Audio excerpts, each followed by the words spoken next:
is another landmark day, and it's another benchmark in the success and the growth of downtown Cleveland. I'm very happy to be here.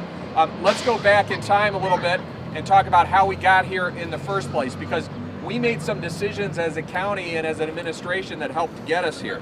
Back in 2009, Ohio's voters passed an initiative to amend the Ohio Constitution to authorize the construction of 4 casinos, and Cuyahoga County, along with the city of Cleveland, along with other counties and cities across the state, ended up getting a portion of those funds. Now, we had a choice that we had to make, and the choice was, what should we use those funds for? Should we use those funds to balance our own budget, to hire more employees, to basically just fund our own operations, to do the things that county government already did, just give us a little bit more money to do it? Or should we set those funds aside and try to use them as a catalyst for economic development? We are the only community that made that decision, and we made it several years ago, and today is another example of why that was the right thing to do. Now, this is our second disbursement of casino revenue funds. And let me remind you what the first was. And we're doing these basically in chunks of $7 million. And these are funds, by the way, that are leveraging other investment, particularly from the private sector. And we think just adding to the whole economic mosaic that we have here in downtown Cleveland. So our first set of grants that we gave out were to the Playhouse Square District redesign, and we all know, we just look down the street, we know what a success that was. Secondly, we helped with the Flats East Bank Phase 2. We know that that has been a part of Cleveland's success.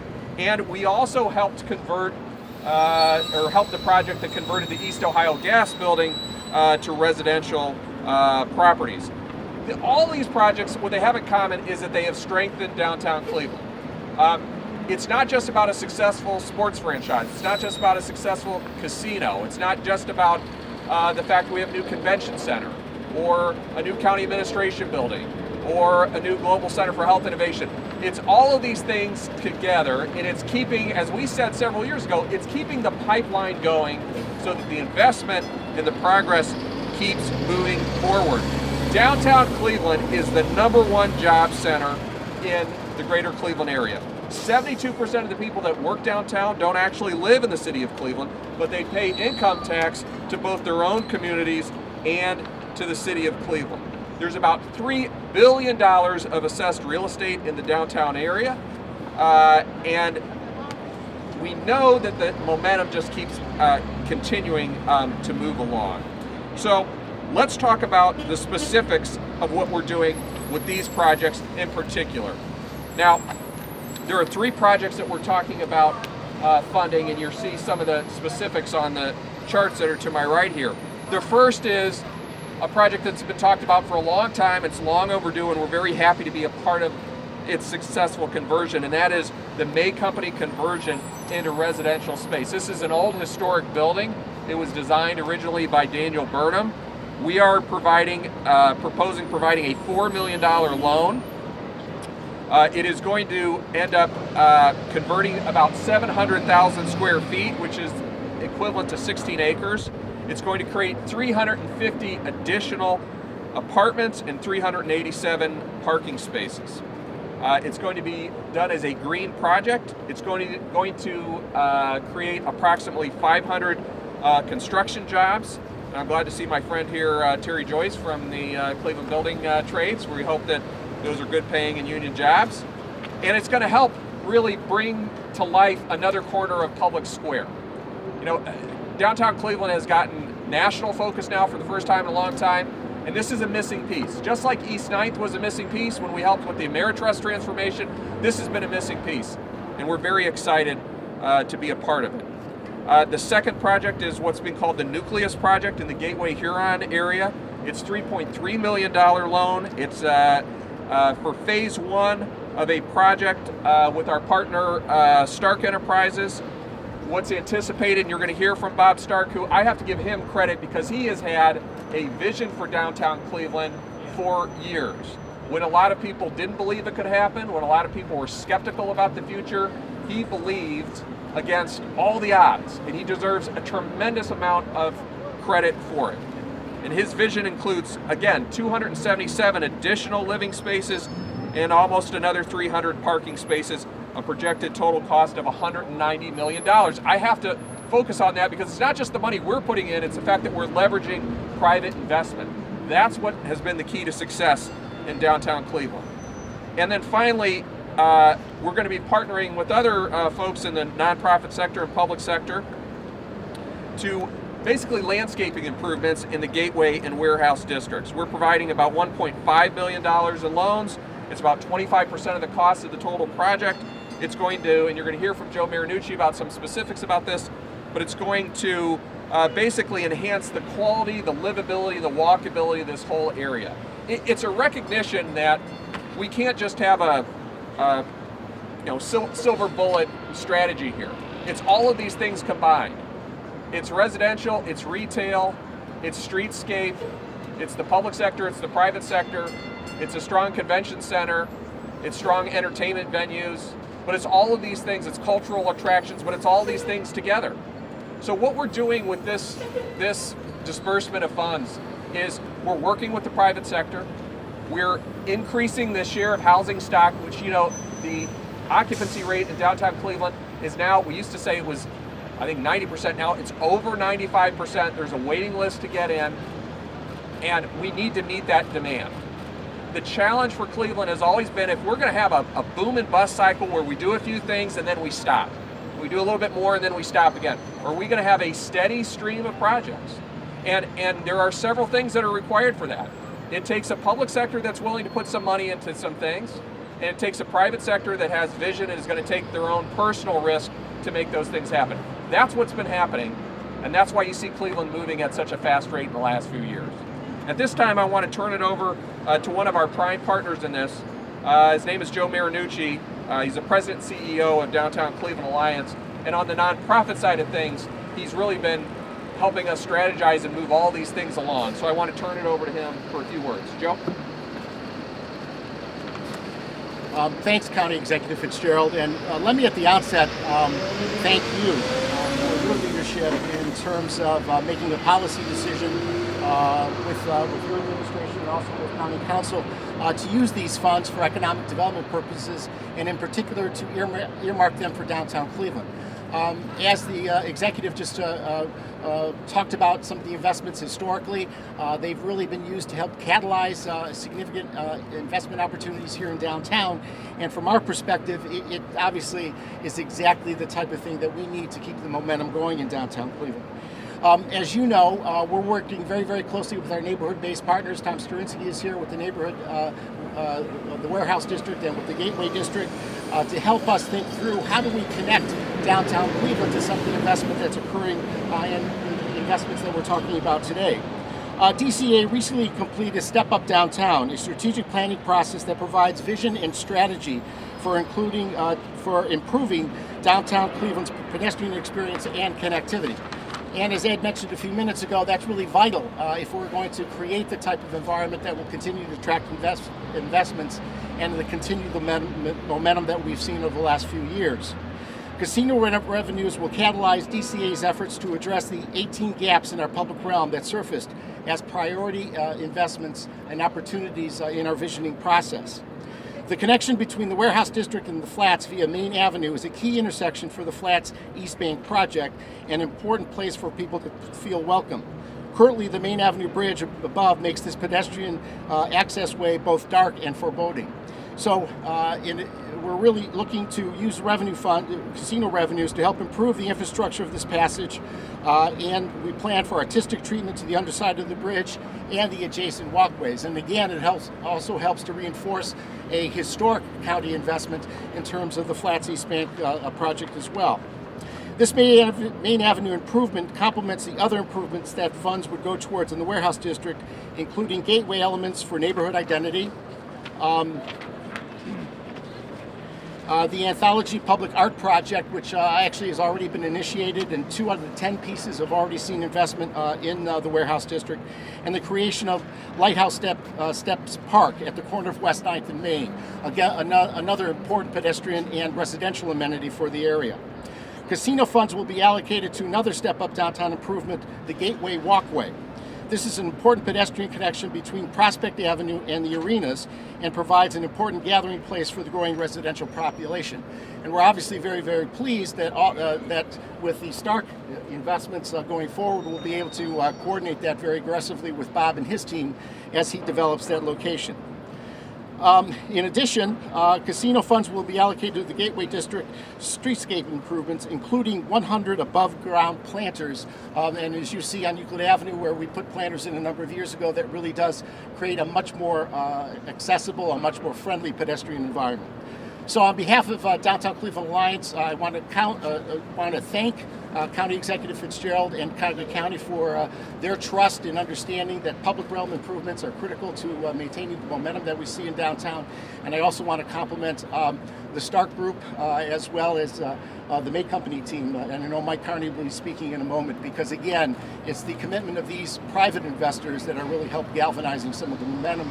And again, the public being part of that is vitally important. So thank you so much. Thank you, Joe. And anyone that doubts that streetscape improvements make a difference, look, just walk down Euclid Avenue. Remember what it used to look like. Remember what it looks like now. Look at what just happened with the public space improvements that happened at Playhouse Square. It increases everybody's property values, and it creates a better experience for everybody. At this point in time, I want to turn it over to Mike Carney. He's from a very distinguished family that's been helping to develop Cleveland for several generations. He's a vice president of Landmark May LLC. Michael. Well, first I'd like to thank County Executive Fitzgerald as well as County Council for understanding how important this project is, and also understanding that it's very, very difficult to put together. As you can see, the building is directly behind us here. As he mentioned, we are going to turn it into 353 luxury residential units with approximately 383 parking spaces. Part of the project, due to the sheer size of the building, which its floor plates are just over 2 acres, is we're going to create a very large atrium in the middle, which will be landscaped, and we're hoping to have some opportunities for an indoor urban farm, if you will. A lot of people think this project is very important just due to its sheer nostalgia. But the building was originally designed by Daniel Burnham, who was a Cleveland architect and planner, who came up with the group plan, which is what ties this building into the commitment to redo Public Square.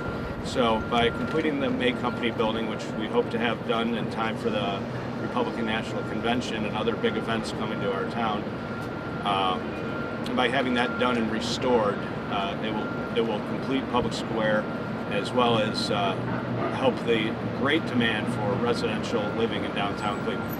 Thank you. Great. I want to turn it over now at this point to Bob Stark. As I said before, I met with Bob several years ago. He explained to me his vision for downtown, and he's really to be credited for that. And I said I would help him if we could when the time came, and I'm glad to say that the time has come to do that. He's somebody that's been a visionary for years, and he doesn't just talk about things, he gets them done. He is a doer. He's a visionary, but he's also a builder. He's a constructor. He takes ideas and he puts them into reality. How many of you remember when this much was going on before in downtown Cleveland? And the answer is never, because there's never been a time in anyone here's lifetime when as many things were happening as they are right now in downtown Cleveland. And that's because of some good decisions on the public side, but it's also on some very good decisions and some very good leadership on the private side, including Bob Stark. Bob? Okay, I want to talk about Major League, and I also want to talk about public-private partnerships and the relationship between the two. But first I want to say that nothing great is done without great leadership, and Ed Fitzgerald is the reason that we're all standing here. Without his vision and his wisdom, and most importantly his leadership, we would not be standing here. No ifs, ands, or buts about that. Also, without the opportunity for a public-private partnership, nothing great can be developed or constructed or even conceived in America, or for that matter, anywhere else in the world in these days. Economies are hard to make work. Visions are hard to bring about, and they require a collaboration of colleagues to make it happen. You know, if it takes a village to raise a child, it takes something, a metropolis to do great things for itself. So we're all here as partners. Every one of us are here as partners, and the entire community is here as a partner. As Ed mentioned, without the change in county government, we also wouldn't be standing here, and I applaud the voters for having brought us to that point. We also wouldn't be standing here if Mayor Jackson and his team of planners and economic developers weren't as professional and as progressive as they are. Because without that component in place, we would not be able to do anything of the magnitude that we're about to engage in. And lastly, at the state level, we're hopeful that, like County Executive Fitzgerald, and like all of us who live in Cleveland and have grown up in Cleveland, and I'm a native Clevelander, we know that as Cleveland goes, so goes the state of Ohio. If Cleveland's not great, the state of Ohio's not great. It's that simple. I love Columbus. I love Cincinnati, Dayton, Toledo, Youngstown, and Akron. But we're Cleveland. We're the city that competes, in my lifetime, as a child, that competed toe-to-toe, head-to-head with New York and Chicago. And the only reason that we're not still shoulder to shoulder with them is because sprawl had a different type of effect on us than it did on those cities, and mostly because we didn't have sufficient residential population within the city proper, within the central business district, within the downtown. We're correcting that problem now.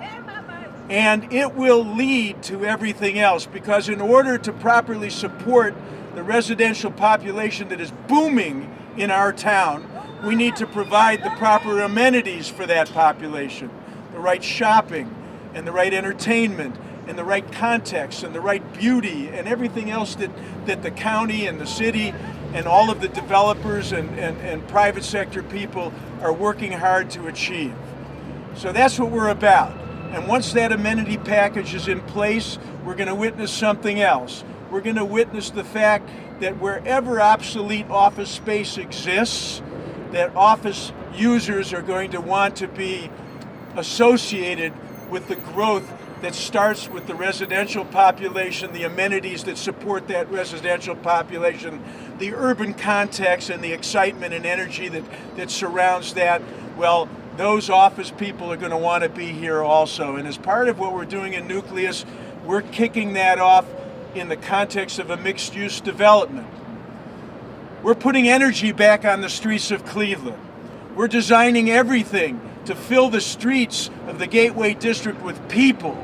We will not have any blank spaces, any dead spots, or any architecture without interactive activity engaging the streets in our development.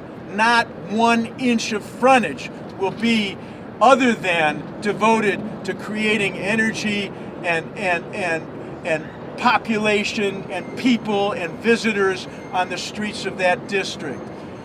And that will set an example, God willing, for everything else that's built from now on.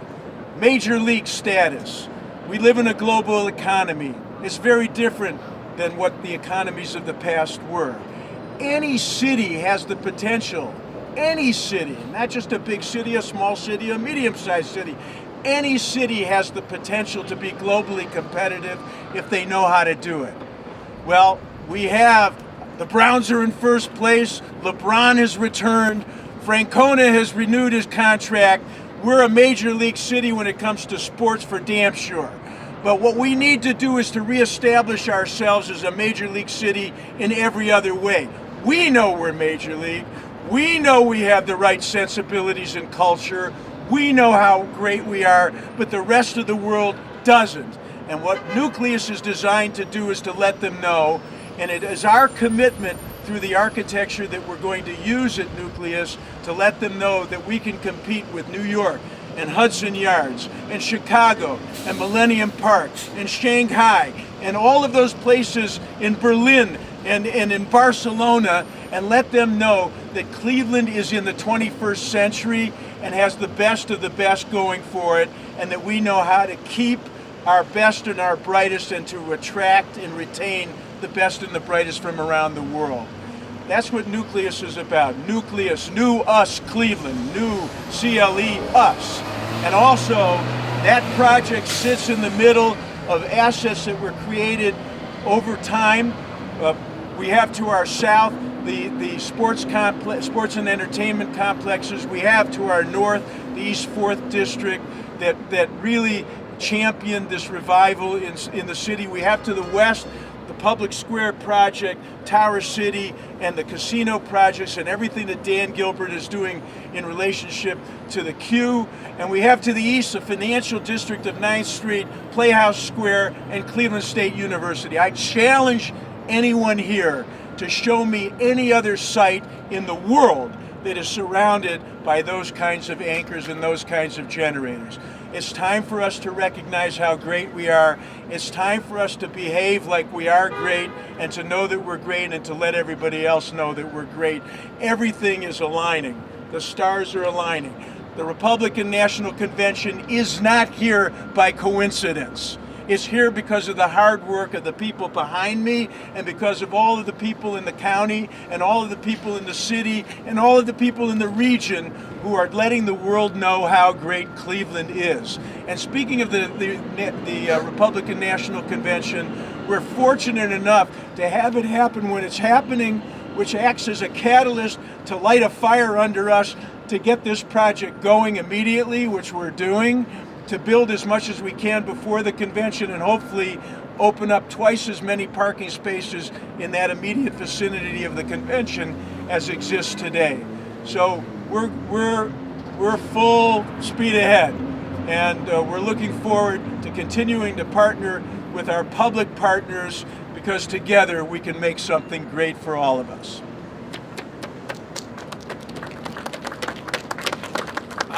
Thanks very much. I probably did neglect to mention, if you take all the private investment that we're talking about, that are a little bit more than $7 million in public support is helping to leverage, we're talking about $300 million. We're talking about $190 million from on Mr. Stark's side of the equation, and $110 million from the Kearney folks with Landmark. So it's public investment. But you can't have economic development just because the public sector says so. There has to be that partnership here. And most of the resources are actually coming from the private sector. That's why we're seeing success like we never have before.